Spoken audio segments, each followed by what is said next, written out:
स्वागत है आपका अपने चैनल द लर्निंग स्ट्रीट्स में। इस वीडियो में हम करने जा रहे हैं क्लास 11 बायोलॉजी बुक से चैप्टर 18 जो है बॉडी फ्लूइड एंड सर्कुलेशन। उसमें से हम टॉपिक करेंगे आज कोगुलेशन ऑफ ब्लड। तो ब्लड का कोगुलेशन का मतलब क्या है? कोगुलेशन का मतलब होता है कि ब्लड का क्लॉट हो जाना, यानी ब्लड का जो सर्कुलेशन है वो रुक जाना, है ना। यानी ब्लड का क्लॉट हो जाना, एक जगह रुक जाना, उसी को कहते हैं कोगुलेशन। ठीक है, तो अब ब्लड का रुक जाना उसी को कहेंगे कोगुलेशन। तो इसके अंदर जैसे कि अब मान लेते हैं कि ब्लड क्लॉटिंग कब कब होती है। जैसे कि मान लेते हैं हमें कहीं कट लग जाता है, कहीं पर भी हाथ में कट लग जाता है, चोट लग जाती है किसी भी तरीके से, तो वहाँ पर से खून निकलने लगता है ना। हमने कई बार देखा खून निकलता है। तो वो जो खून निकलता है फिर हमने देखा है अपने आप ही वो बंद हो जाता है, कुछ टाइम बाद वो अपने आप ही रुक जाता है। तो वो कैसे रुकता है वो आज हम इस वीडियो में देखेंगे। तो स्टार्ट करते हैं। सबसे पहले जब भी कोई चोट हमें लगती है और अगर वो हमारे ब्लड की वेसल्स तक पहुंचती है, वो इंजरी ब्लड की वेसल्स तक पहुंचती है, उसे हम कहेंगे हेमीमॉर्फाई। लिख लेते हैं यहाँ पर, एक पॉइंट हो जाएगा कि injury to the blood vessel है ना, leads to loss of blood called, उसे हम कह रहे हैं हेमोरफेज। ठीक है, हेमोरफेज, इसे हम कहेंगे हेमोरफेज। अब अगर ये जो हेमोरफेज है वो अगर अब जब खून निकलेगा तो वो बंद भी हो जाता है। तो वो बंद कैसे हो रहा है कि अंदर कोई फंक्शन हो रहा होगा ना। सेकेंड पॉइंट हो जाएगा कि there is an intrinsic mechanism to stop, है ना, हेमोरफेज। तो उसे हम कहेंगे, अगर वो रुक जाएगा, रुकने के बाद हम उसको कहेंगे हीमोटोसिस। ठीक है, या फिर और कोगुलेशन ऑफ ब्लड।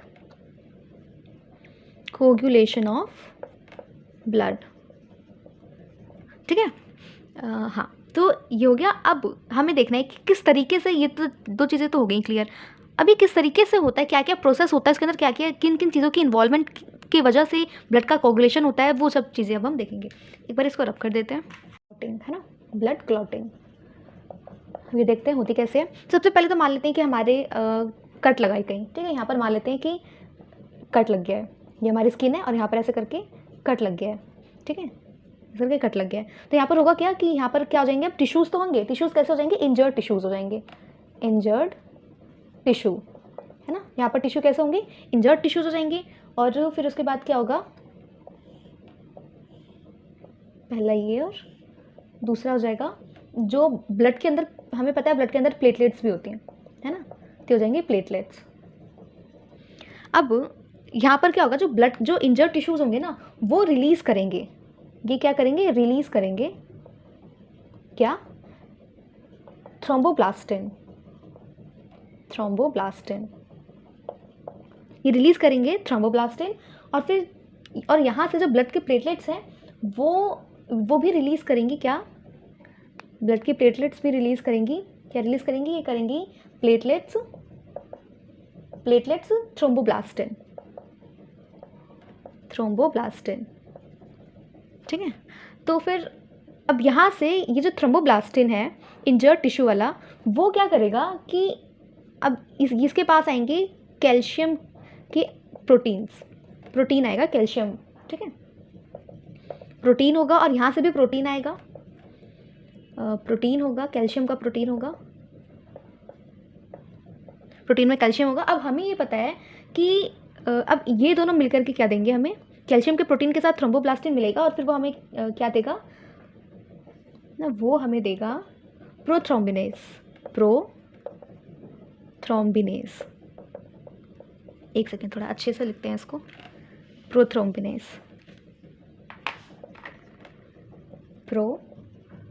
ये ब्रो वाला ब्रो नहीं है, प्रो है, PRO वाला, प्रोथ्रोम्बिनेज।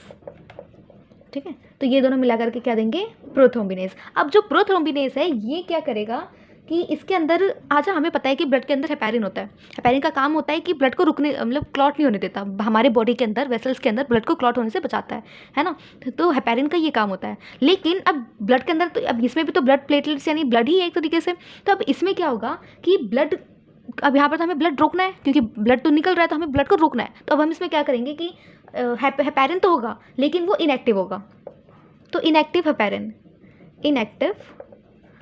होगा, ठीक है।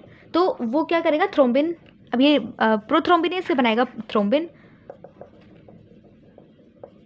ठीक है। फिर अब ये जो थ्रोम्बिन है, हमें पता है कि प्लाज्मा के अंदर 3 प्रोटीन्स होते हैं। तो 3 मतलब कुछ प्रोटीन्स होते हैं, तो प्रोटीन में से एक प्रोटीन होता है उसका फाइब्रिनोजन, है ना, फाइब्रिनोजन। तो फाइब्रिनोजन से वो हमें देगा फाइब्रिन, तो जिसकी वजह से, जो कि ब्लड क्लॉटिंग का एक फैक्टर है, this is a main factor of blood clotting. तो फाइब्रिनोजन की वजह से ही ब्लड के अंदर क्लॉटिंग होती है। तो फाइनली यहाँ पर हो गया, फाइब्रिनोजन आ गया, तो यानी कि हो गई ब्लड की क्लॉटिंग, यानी कि जो ब्लड यहाँ से निकल रहा था, यहाँ पर जो हमें कट लगा था, यहाँ से जो ब्लड निकल रहा था, अब वो ब्लड रुक चुका है इस स्टेज पर आने के बाद, जब उसके अंदर फाइब्रिन आ जाएगा तब। अब एक चीज़ यहाँ पर है कि फाइब्रिन जो फिब्रिन है, फाइब्रिन प्लस ब्लड सेल्स, ये हमें क्या देता है, क्लॉट। यानी कि अगर फिब्रिन होगा और ब्लड के सेल्स होंगे तो वो मिला करके क्या बना देगा, क्लॉट। ब्लड का क्लॉटिंग वहाँ पर हो जाएगी जहाँ पे अभी इंजरी या कट लगा हुआ है, ठीक है। तो अब आगे बढ़ते हैं। तो ये जो ब्लड के अंदर क्लॉटिंग हुई है ना, जो ये जो फिब्रिन है, ये ना थ्रेड लाइक स्ट्रक्चर होता है, तो जिसकी वजह जो एग्रीगेट होकर के ब्लड की क्लॉटिंग कर देते हैं। तो अब ये जो हमने देखा, ये जो फाइब्रिनोजन है, फिब्रिन बनता कैसे है, एक्चुअली फिब्रिन बनेगा फाइब्रिनोजन से, है ना, फाइब्रिनोजन से बनेगा। जो इनएक्टिव फाइब्रिनोजन होते हैं ना, उनके कन्वर्जन से बनता है फाइब्रिन, ठीक है। फिर आगे जो हमने देखा था थ्रोम्बिनेज, है ना, थ्रोम्बिन जो है वो कैसे बनता है, वो प्रोथ्रोम्बिनेज के इनएक्टिव प्रोथ्रोम्बिनेज होते हैं, है ना, इनएक्टिव जो प्रोथ्रोम्बिनेज होगा उससे बनेगा थ्रोम्बिनेज, है ना, थ्रोम्बिन, उससे बनेगा थ्रोम्बिन, है ना, हमने लिखा भी है इनएक्टिव जो भी होगा तो उससे थ्रोम्बिन। तो वही चीज़ें अगर हम अच्छे से लिखें, फिर उसके बाद जो कैल्शियम आयंस इसके अंदर काफ़ी इंपॉर्टेंट रोल प्ले करते हैं। लिम्फ, ठीक, हमें पता है कि लिम्फ क्या होता है। लिम्फ एक तरीके का फ्लूइड होता है, जिससे ना कलरलेस होता है, उसके अंदर कलर, किसी तरीके का कोई कलर नहीं होता, या फिर हम पेल येलो भी कह सकते हैं, या फिर वो भी नहीं होगा, वो कलरलेस ही होता है, ठीक। तो जो लिम्फ है वो कलरलेस होता है, तो it is a colourless fluid. और इनमें कनेक्टिव टिश्यू होता है, ये जो लिम्फ है वो कनेक्टिव टिश्यू होता है, यानी वो सेल्स को कनेक्ट करने का काम करता है। और जो लिम्फ होता है ना, वो एक्चुअली में प्रेजेंट कहाँ पर होता है, वो जैसे कि मान लेते हैं सेल है ना, ये सेल है, तो इन सेल्स के बीच में जो गैप दिख रहा है, तो ये ना इन गैप के बीच में, इन गैप के अंदर रहते हैं, जैसे ये गैप है ना, यहाँ पर प्रेजेंट होगा, यहाँ पर प्रेजेंट होगा, यानी सेल्स के बीच में जितना भी गैप होता है ना, वहीं पर ही प्रेजेंट होता है लिम्फ। तो ये कलरलेस होता है और कनेक्टिव टिश्यू होता है, ये ना सेल्स को कनेक्ट करके रखता है, तो it is a colourless tissue, है ना, कलरलेस, पहला हो गया कलरलेस, और ये कनेक्टिव टिश्यू है, कनेक्टिव टिश्यू। और दूसरा पॉइंट होगा कि ये क्या करता है ना कि हमने देखा भी है कि ये इंटरसेलुलर स्पेस में रहता है जो लिम्फ। तो ये किन किन चीज़ों से मिलकर बना होता है, जो लिम्फ है वो फ्लूइड मैट्रिक्स, है ना, इसके अंदर प्लाज्मा होता है, प्लाज्मा होगा इसके अंदर, WBC होगा इसके अंदर, ठीक है, RBC नहीं होता क्योंकि कलरलेस। और क्या होता है इसके अंदर, और इसके अंदर ना एक चीज़ और कि अगर हम देखें, जो हमारा प्लाज्मा है और जो हमारा लिम्फ है, उन दोनों में अगर हम देखें तो जो प्लाज्मा है ना, उसके अंदर प्रोटीन कम होता है ना, तो इट हैज़ तो कंटेन लेस प्रोटीन, है ना, contain less amount of protein, ठीक है। और प्लाज्मा के कंपैरिजन में, देन प्लाज्मा के कंपैरिजन में इसके अंदर कम होता है। और ये जो लिम्फ है इसके अंदर ना RBC नहीं होता, तो डिवॉइड ऑफ RBCs। और इसकी फंक्शंस क्या क्या होते हैं, फंक्शन में जैसे कि अभी मैंने बताया कि ये जितने भी एक्स्ट्रा जो सेलुलर स्पेस है ना, उसको, उसके अंदर का जो जी टिश्यू फ्लूइड है वो उसको ड्रेन करता है। तो लिख सकते हैं हम यहाँ पर, इट ड्रेन एक्सेस टिश्यू, एक सेकेंड, एक्सेस टिश्यू फ्लूइड, है ना, फ्लूइड फ्रॉम एक्स्ट्रा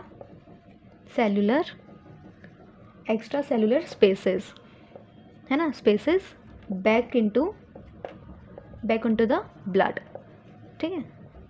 अब इसके अंदर क्या होता है कि ये इसके अंदर ना एंटीबॉडीज़ होती हैं, क्योंकि ये जो लिम्फ है वो एंटीबॉडीज़ का भी होती है इसके अंदर। इट कंटेन एंटीबॉडीज़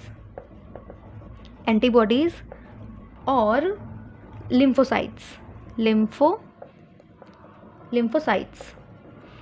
और इसके अंदर क्या क्या होता है ना, अच्छा एक काम और भी होता है लिम्फ का, कि ये ना जितने भी डाइजेस्टेड फैट होते हैं ना हमारी बॉडी के, उसको ट्रांसपोर्ट करता है। तो इट ट्रांसपोर्ट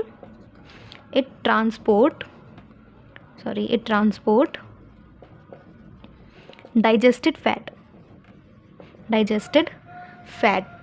ठीक है। तो आज के लिए इतना ही। अगर आपको वीडियो अच्छी लगी हो तो वीडियो को लाइक करें, चैनल को सब्सक्राइब करें और अपने फ्रेंड्स के साथ शेयर भी करें, ताकि उनके मुझे डाउट एंड टॉपिक से रिलेटेड भी क्लियर हो जाएं। मिलते हैं नेक्स्ट वीडियो में आगे के टॉपिक के साथ। तब तक के लिए बाय बाय।